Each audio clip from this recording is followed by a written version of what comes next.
शहरामध्ये राहायचं आहे, पण मला आधीपासूनच कधीच वाटलं नाही की पुण्यात राहावं किंवा शहरामध्ये राहावं. लोक घरातल्या चुली बंद करून हॉटेलमध्ये जातात चुलीवरचं जेवण जेवायला. मला हे लॉजिकच लवकर समजत नव्हतं की बाबा आपण जे आपल्या जवळच आहे ते सगळं सोडून दुसऱ्या मार्गाला जाऊन परत आपण त्याच मार्गाला यायचं. मग आपल्याला तर देवाने तोच मार्ग दिलाय, तिथंच आपला जन्म दिलाय, खेडेगावामध्ये सगळं आपल्या आजूबाजूला आहे. घरामध्ये शेती आहे, गायी आहेत, आई वडील शेतकरी आहेत. आणि असं वाटायचं की डॉक्टरचा मुलगा डॉक्टर होतो, इंजिनियरचा मुलगा इंजिनियर होतोय. मग शेतकऱ्याची मुलं का शेतकरी होत नाहीत? कारण की बाहेर ते प्रॉपर्टी घेऊ शकत नाहीत, फक्त उदरनिर्वाह करू शकतात, 4 व्हीलर घेऊ शकत नाहीत. तर मी उसामध्ये लसूण 2 एकर लावून नवीन प्रयोग केला, तर मला 2,30,000चा लसूण झाला. मी माझ्या 4 व्हीलरची स्वतः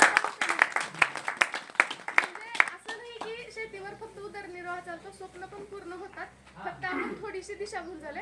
म्हणजे त्या तुकाराम महाराजांच्या उक्तीप्रमाणे की तुझं आहे तुझं पाशी पण तू जागा चुकलाशी. आपण थोडंसं चुकलो, पण सरांसारखे मार्गदर्शक आहेत ते आपल्याला वाट दाखवून योग्य मार्गावर नक्कीच घेऊन येतील आणि आपण त्यांना सहकार्य केलं पाहिजे.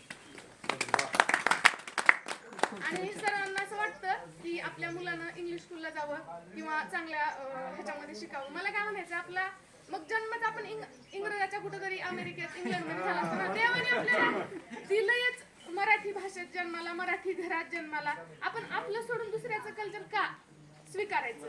म्हणून मी माझ्या मुलाला जिल्हा परिषद शाळेमध्येच घातलंय शिकण्यासाठी. आणि माझी अशी इच्छा आहे की प्रत्येक जण आपलं लग्न करतो, स्वतःचं बघतो, स्वतःचा संसार ओढतो, त्याचं जे आयुष्य आहे ना त्यानं दुसऱ्याच्या उपयोगाला यावं, माझी एवढीच इच्छा आहे तो जन्मल्यापासून.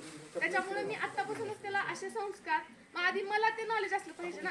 मला जर नॉलेज नाही तर मी काय लेकराला शिकवणार आहे? जे जाऊन स्वतः तलवार चालवायला, घोडा चालवायला सगळं येत होतं, म्हणून त्यांचा शिवबा घडला. तसं आधी मला नॉलेज घ्यावं लागेल आणि मग माझ्या मुलाला शिकवावं लागेल. म्हणून मी हे बाकीचे प्रयत्न करते.